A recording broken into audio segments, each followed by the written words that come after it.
Good evening বন্ধুরা, তোমরা কেমন আছো? নিশ্চয়ই ভালো আছো, সবাই ভালো থাকবে। আমি আজকে ইভিনিংয়ে কী করছি বন্ধুরা, আজকে ইভিনিংয়ে কিছু করছি না, একটু পরোটা করেছি, গরম গরম পরোটা। এই দেখো, পুরো গরম গরম পরোটা করেছি। আর এর সঙ্গে করব এই আলু দিয়ে এই রেসিপিটা করব, সঙ্গে দেবো ডিম। আর মশলায় আমি কী দিয়েছি প্রথমে বলে দিই।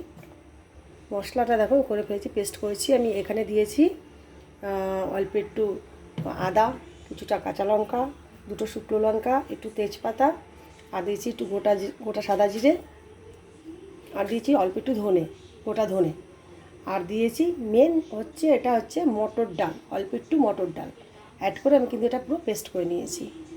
তা কীভাবে করছি সঙ্গে থাকো, আর পুরোটাই সরষের তেলে করব। তো আমি গ্যাসটা ধরিয়ে দিই। তা বন্ধুরা দেখো আমি কীভাবে করছি। আজকে এই রেসিপিটা আমি তোমাদের কাছে শেয়ার করছি, কারণ পরোটা দিয়ে কিন্তু এই রেসিপিটা করলে খেতে খুব ভালো লাগে। আর মটর ডালটা কেন অ্যাড করেছি তাহলে একটু আরও টেস্ট হবে আর ঘন ভাবটা আসবে। আচ্ছা, এই যে সরষের তেল দিয়ে দিলাম, সঙ্গে থাকো দেখতে পাবে। দেখো তেল গরম হয়ে গেছে, আমি এর মধ্যে একটু গোটা সাদা জিরে দেব।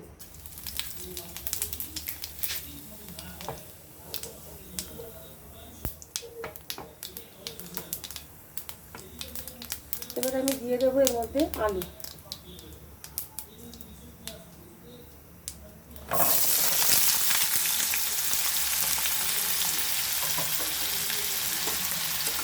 এই তাওয়াতেই কিন্তু এই পরোটাগুলো করেছি। এটা আমি এই পরোটাগুলো রিফাইন তেল আর ঘি দিয়ে ভেজেছি। পরোটার শেপটা কীরকম হয়েছে গাইস দাঁড়াও দেখাচ্ছি, বুঝতে পারছি না তোমরা দেখতে পাচ্ছ কি না, আলোতে কতটা লাগছে, কীরকম লাগছে জানি না, বুঝতে পারছি না। যাই হোক, অনেকগুলোই পরোটা হয়েছে, ছেলে খুব ভালোবাসে। আমি তো একটা জোর দুটো খাবো হয়তো, আর আমার হাজব্যান্ড আর ছেলেই একটু বেশি খাবে, এই একটু বেশি করেই করেছি। আমার ছেলে পোষাবেন একটা দুটো করে, ঠিক আছে, মোটামুটি 7-8টা তো লাগবেই। একটা আলু পড়ে গেলে ওটাই ধুয়ে দিতে হবে। সামনে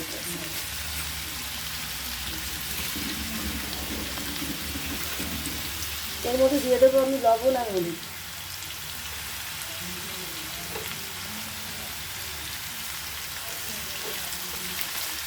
যারা ঝাল বেশি খাও তারা কি ঝালের পরিমাণটা বেশি দেবে, যারা কম ঝাল খাও তারা কম ঝালটা বুঝে দেবে। দিয়ে দিচ্ছি হলুদ,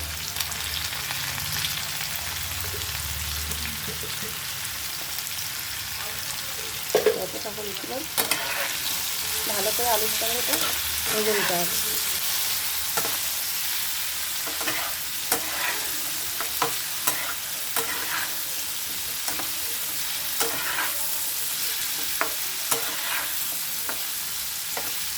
এবার এর মধ্যে আমি দেবো একটুখানি কাশ্মীরি জিরে দেবো,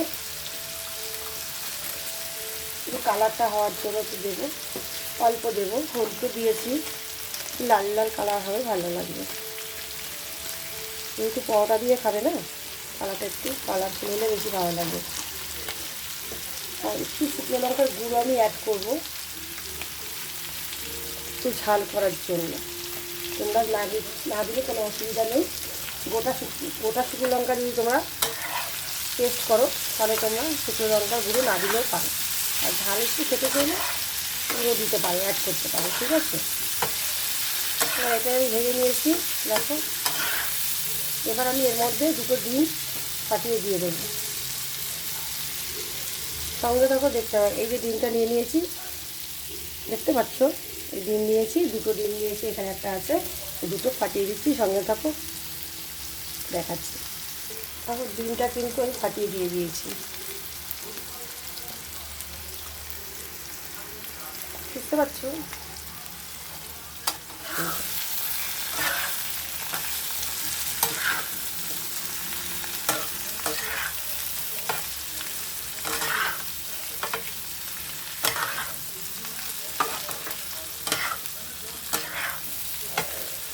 এই ডিমের সঙ্গে আলুটাকে পুরো ভালোভাবে এইভাবে ভেজে নেবে।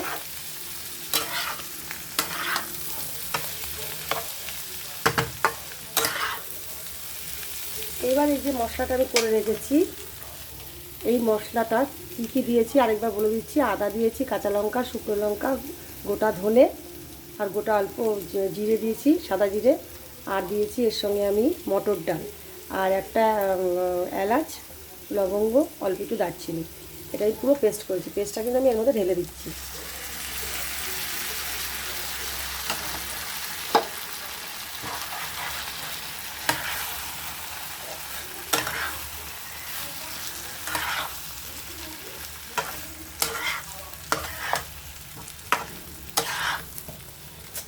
ছোটোটা করে নিয়েছি, খালি আলুগুলো না সাইডে পড়ে যাচ্ছে, কী করবো।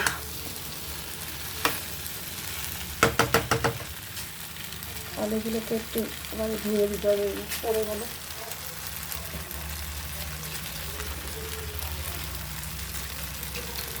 মোটা জায়গা আছে, তবুও আমার তো আবার একটু লাগে,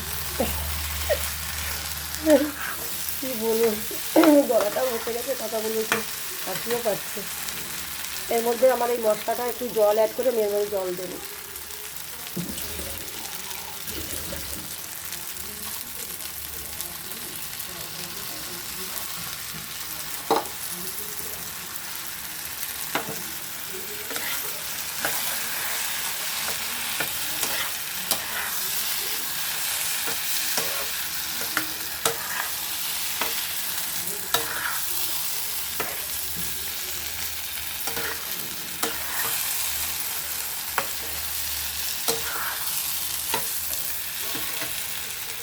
সঙ্গে থাকো, দেখতে পাবে।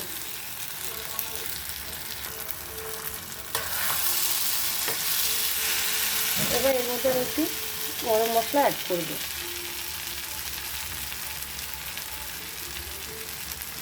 এতটা দিলাম।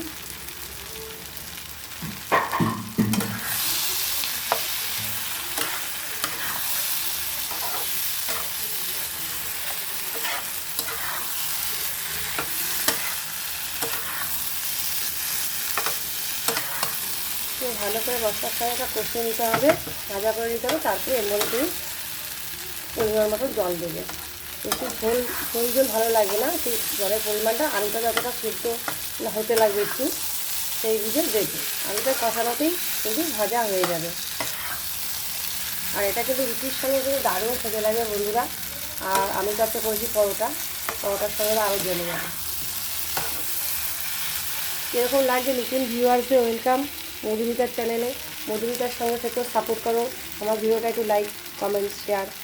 যাদের এই রেসিপিটা দেখতে ভালো লাগছে, কীভাবে করছি, অবশ্যই তোমরা ট্রাই করো বাড়িতে, ভালো লাগবে খেতে। বাচ্চা থেকে বুড়ো সবাই কিন্তু খুব ভালো পছন্দ করবে। মনে হচ্ছে তড়কা বানাচ্ছি, আলু দিয়ে তড়কা করছি, তাই না? তাই এরকমই মনে হচ্ছে নাকি? মনে হচ্ছে তড়কা বানাচ্ছি, একদম তড়কা স্টাইলেই করছি অবশ্যই। আমি এরকমই করি, যখন যেটা মনে আসে সেরকম করি। সঙ্গে থাকো, দেখতে পাবে।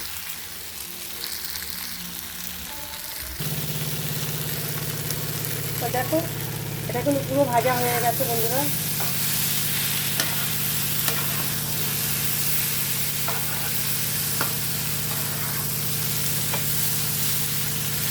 এবার এর মধ্যে আমি একটু আর এটাকে একটু কমিয়ে দিই আঁচটাকে, তাহলে একটু হয়ে যাবে। প্রবলেম হয় কী বলতো, এক হাতে ফোন ধরে না ভিডিও দেখানো খুবই কষ্টকর, যারা করে তারাই জানে। তবুও আমি চেষ্টা করি কষ্টের মাধ্যমে তোমাদের কিছু তুলে ধরার। আর সঙ্গে সঙ্গে দেখতে পাবে